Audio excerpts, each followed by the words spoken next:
ষোলোর দাগের এক একটা। একটি নিরেট অর্ধগোলকের আয়তন ও সমগ্র তলের ক্ষেত্রফলের সাংখ্যমান সমান। অর্ধগোলকটির ব্যাসার্ধের দৈর্ঘ্য কত? অর্ধগোলকের আয়তন, তাহলে অর্ধগোলকের আয়তন সমান হচ্ছে সমগ্র তল ক্ষেত্রফল। সেখান থেকে কি বার করতে হবে? ব্যাসার্ধের দৈর্ঘ্য।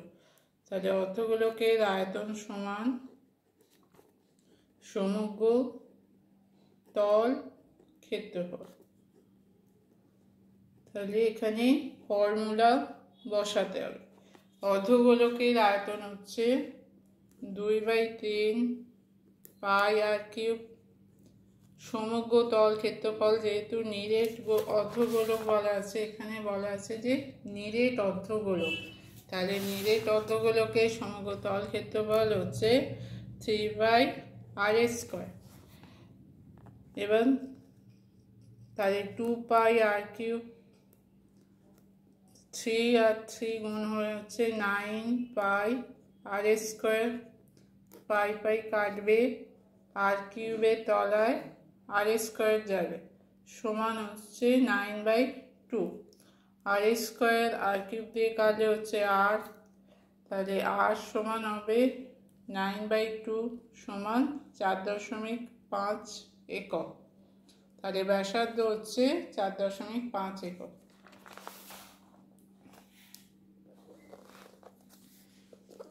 আচ্ছা, তারপর একটা, একটি নিরেট গোলকের বক্ষতলের ক্ষেত্রফল এবং একটি নিরেট লম্ববৃত্তাকার চোঙের বক্ষতলের ক্ষেত্রফলের মান সমান। চোঙটির উচ্চতা এবং ব্যাসের দৈর্ঘ্য উভয়ই 12 সেমি। গোলকটির ব্যাসার্ধের দৈর্ঘ্য কত? আচ্ছা, গোলকের বক্ষতলের ক্ষেত্রফল হচ্ছে 4πr²। চোঙের বক্ষতলের ক্ষেত্রফল 2πr(h). ক্যাপিটাল আর হচ্ছে গোলকের ব্যাসার্ধ, স্মল আর হচ্ছে চোঙের ব্যাসার্ধ।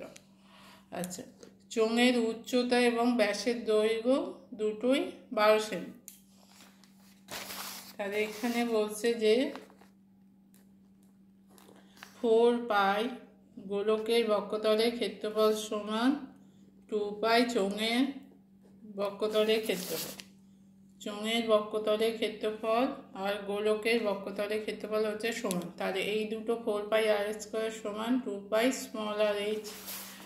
এবার বলেছে ব্যাস এবং উচ্চতা দুটোই, চোঙের ক্ষেত্রে ব্যাস এবং উচ্চতা হচ্ছে 12 সেমি, মানে এইচটাও 12, ব্যাস মানে 2r সমান হচ্ছে 12 সেমি।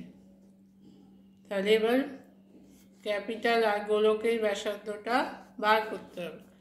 4πr² সমান 2r ইন্টু h ইন্টু পাইয়ের মান হচ্ছে, এখানে পাই রেখে দেবো। তাহলে 2r সমান কত? 12, h হচ্ছে 12 গুণিতক পাই সমান 4π ক্যাপিটাল r²। পাই কেটে যাবে, তাহলে r² সমান হচ্ছে 12 গুণিতক 12/4। 4 দিয়ে 12কে কাটলে হবে 3, 3 বার হচ্ছে 36। তাহলে r সমান হবে 36-এর বর্গমূল, সমান হচ্ছে, যেহেতু ব্যাসার্ধ সবসময় এখানে ধনাত্মক হবে 6, তাহলে এখানে 6 সেমি। তাহলে গোলকের ব্যাসার্ধ হচ্ছে 6 সেমি। গোলকের ব্যাসার্ধ সমান 6 সেমি।